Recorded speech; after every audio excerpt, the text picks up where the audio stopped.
we see that knowledge was already given by Krishna in the form of Bhagavad Gita.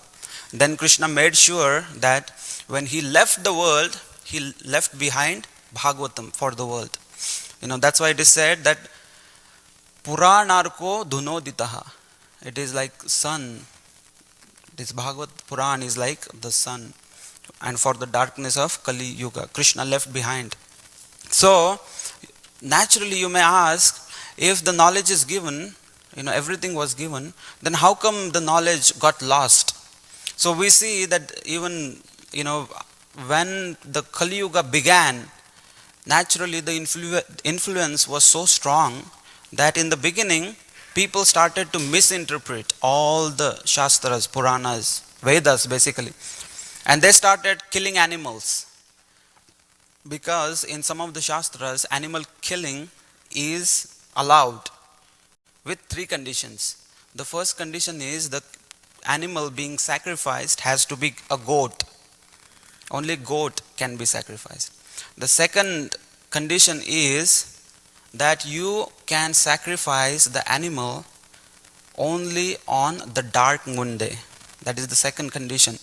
And the third condition given for animal sacrifice is that you should chant a mantra in the ears of that goat, saying that today I am killing you, but next life you will get a chance to kill me. So these 3 conditions were there, but people started to misinterpret. And we see that this misinterpretation went to such an extent that animal killing became so prominent in all over the world at the beginning of Kali Yuga. It was so powerful. The beginning was really, very harsh, as explained by Vishwanath Chakravarti Thakur. He says that in the beginning, the animal killing was so much that the temples became like slaughterhouses, because in the name of worship, they started to kill all types of animals. And they started to neglect these 3 conditions, which are very specifically given in the Shastras. So, in order to stop this, Lord Buddha came. And Buddha, that's why he asked, people to just forget all this Vedas. He completely dissuaded people from following all types of Vedas. And he said that ultimately we have to achieve a stage called Nirvana. So, there is no soul, there is no God. Only what you should do is ahimsa paramo dharma. Do not kill anyone. Non-violence is the highest religion. And he said, you should meditate and ultimately achieve nirvana, a state where there is nothing. So, that is Buddha's philosophy. And we see that he did that because people started to slaughter animals to such a great extent. So later, when Buddha's work was finished, after a few years, Krishna's response was that Lord Shiva incarnated as Adya Shankaracharya.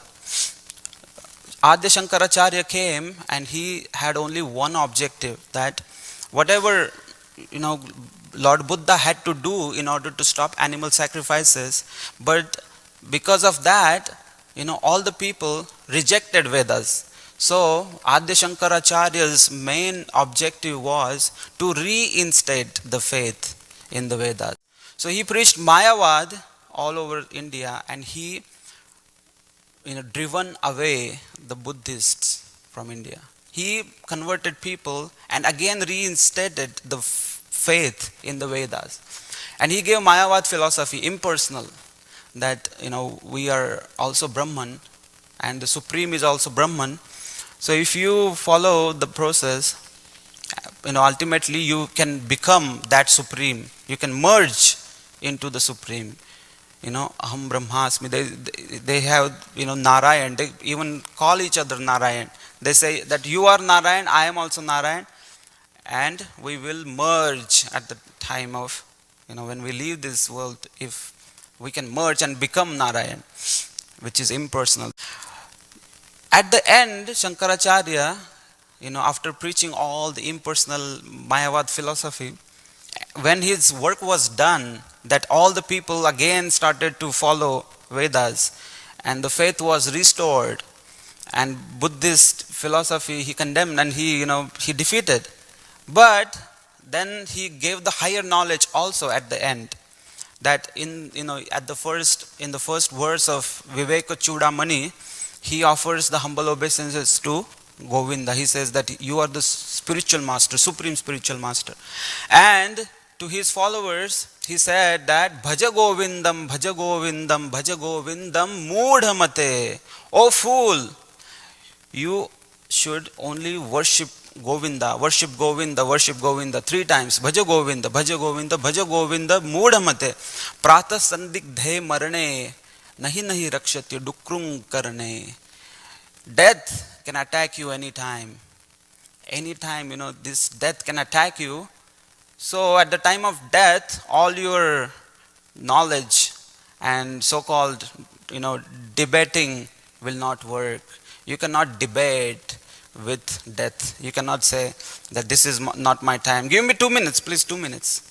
Give me 2 more minutes, please. I have to do something. No. At the time of death, you have no choice. So that's why he said that only solution, Bhaja Govindam, Bhaja Govindam, Bhaja Govindam, Moodhamate. So that's the only solution he said. One time a person came to Srila Prabhupada and said, Srila Prabhupada, your philosophy sounds very similar to Buddha's philosophy. Prabhupada asked, do you follow Buddha? So he said, no, not really. I was just asking. Prabhupada said, follow Buddha, follow Jesus, follow Krishna, follow someone, at least start somewhere. What is the point of only talking? Start somewhere. Do not just waste time, on the lap of Maya, sleeping and thinking that I am enjoying. Start somewhere, Srila Prabhupada mentioned. So, there are always 2 types of transcendentalists, yogis, and devotees. Devotees always want to please Krishna, and they always want to serve Krishna eternally. They do not have any other ulterior motive. They do not want to merge into Krishna's body. They do not have any material desire. But yogis, they have a lot of material desires. They may have at least the desire of impersonal liberation, which is condemned and which is useless. So, Srila Prabhupada, one time he was going on morning walk. So he reached the park and he was waiting for devotees who were supposed to come in another car. So he was waiting. When the car came, he saw that Leelavati Mataji, she had difficulty coming out of the car because she had her baby Subhadra, and she was in the carrier on her back. So this Mataji could not come out of the car easily. She had to struggle. So Prabhupada laughed at her and he said that burden of affection. Leelavati Mataji said, yes, Srila Prabhupada. So when they started to take the walk, Srila Prabhupada, he said, there are actually 2 ways to carry a baby. So Srila Prabhupada started to tap his cane on the ground in his famous style. And Srila Prabhupada said, there is monkey way and there is cat way. So Prabhupada asked, which way do you think is better? So all the people, also surrounded that something important discussion started. So Leelavati Mataji, she was very confused. She did not understand. So Srila Prabhupada, he explained. He said, the monkey baby has to, climb on the back of the mother. And he has to hold on tightly. And this is how he travels. Whereas the kitten is carried in the teeth of the mother. Which way is the better? Srila Prabhupada again asked the question. So Leelavati Mataji was still confused and everyone was silent. So Srila Prabhupada mentioned that the monkey baby is very, very small, is very, very weak, and he has to sit tightly holding the mother, and he has to, on his own strength, he has to protect himself. Whereas the kitten is carried by the strength of the mother.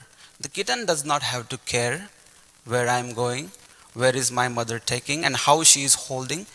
The kitten baby is happily situated. Srila Prabhupada asked, so which way is better?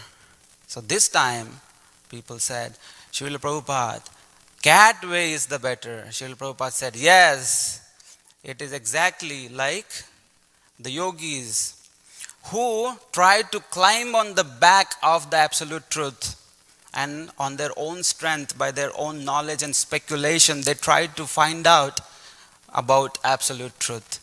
But they are very weak, and that's why they fall down.